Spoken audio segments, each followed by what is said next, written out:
that it's not fair what happened. The sheriff, the chief of police, they all need to be fired. I don't think black children have to sit back and dress a certain way to make people happy, to make them feel safe. This young man was walking down the street, no one was bothering him.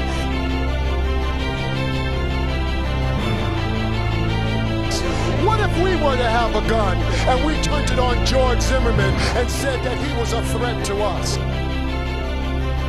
Continue until George Zimmerman is arrested and put in jail where he belongs. Been reading the news report. This is completely unfair. We'll never be defeated. The people will never be defeated. Like a time bomb? You guys know it's true. Okay, we gotta. And we're here in solidarity to let Florida know, all across America, we're not taking it anymore. The laws have been changed, and we need to stand up and realize that it's important to understand their right and wrong of our community.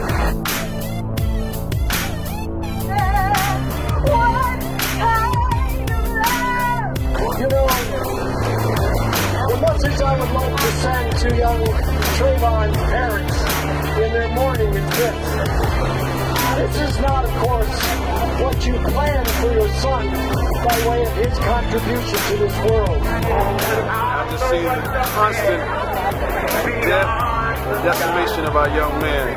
Doesn't bother anybody, but that doesn't seem to be enough in this country. His brother was 17 years old, and you know. It's a crime. Trayvon Martin. We don't live in apartheid South Africa. I don't have to have a pass to walk any place. I don't have to, you know what slavery for the United States? I don't need a freedom pass to go anywhere. So if I'm stopped, if I walk in the United States of America, is it okay or is it a crime?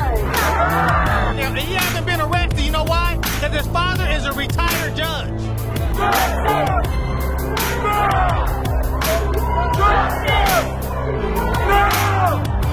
For the murder of Trayvon Martin, no self-defense, none of that stuff. He murdered him in cold blood just because he was armed with Skittles.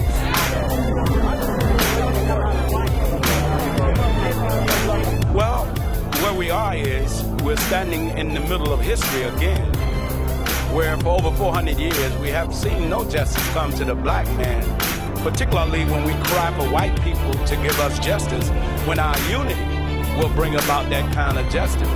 Because what we're seeing is that the mindset of white supremacy is not only alive in white people, but that mindset has also been transferred over into us.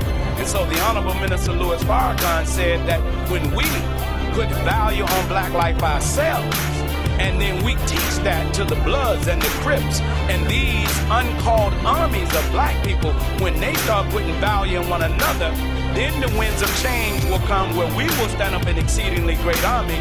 And when we stop killing black people at our own hands and turn towards white supremacy, I guarantee you they will stop. And if they don't stop, Jesus' words will come true. And what Jesus said, as a man soweth, so shall he reap. If you kill by the sword, you shall die by that same sword. And this is a generation that ain't afraid of nothing. And when God's spirit and anger move through them, and our children stand up and take justice into their own hand, that's a day America don't want to see coming.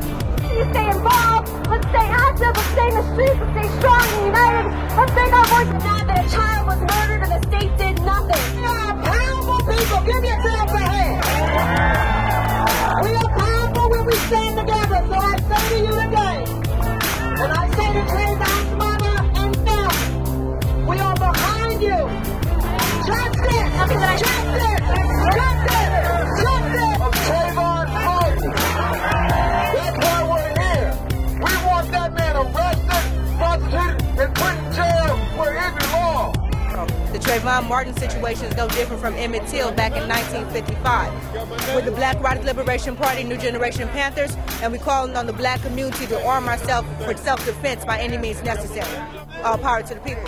All power to the people. We've hesitated until we kind of could assess some of the facts and see some of the reaction, so we think it's time to speak out now.